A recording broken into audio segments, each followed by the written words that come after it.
Сәлем достар. Бүгін біз сіздермен қарақат смородина туралы айтатын боламыз.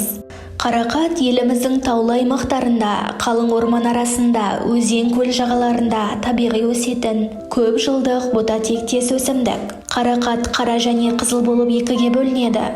Екеуінің де тағам жемісті қасиеттерімен қоса дәрілік ерекшеліктері де бар. Ол зәр жолдарында тас байлануға, қуық қабынуға дәрі болады.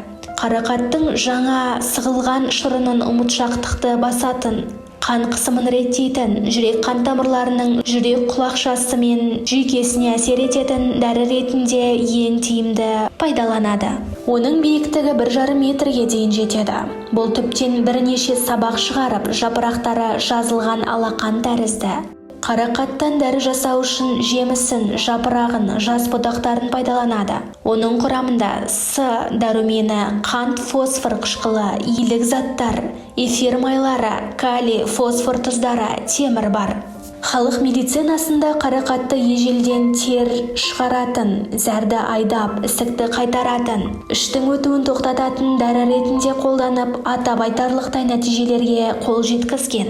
Жапырақтары мен ревматизмді, шор буынды, лимфа бездерінің туберкулезін де емдеген.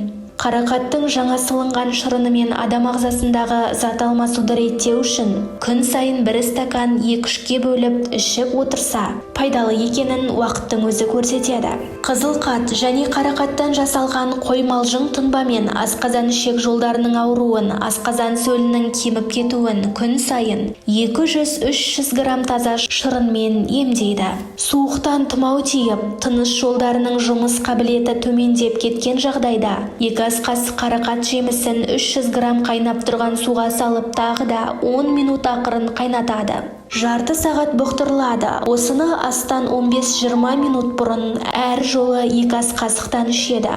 Күніне 3 рет. Бір емделу барысы 15 күн. Жапырақтары мен жас бұтақтары өт жолын тасын түсіретін шөптерге қосылады. Бұл жемістердің ешқандай уыты болмағандықтан қалағанынша жеп, қалағаныңызша істетуге болады. Бүйрек ауырып, зәр жүрмей қалған кезде 1 ас қасық қарақат жапырағын 300 грамм қайнап тұрған суға салып 30 минут бұқтырады.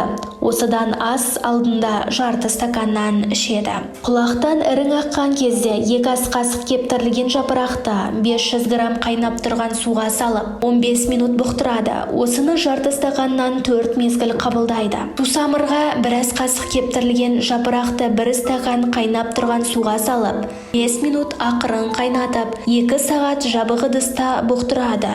Осыны әр жолы 2 ас қасықтан соң күніне 3 рет ішеді. Денсаулығыңыз мықты болсын. Егер де видео ұнаған болса, лайк басып, комментарий жазып кетіңіздер. Назарларыңызға рахмет.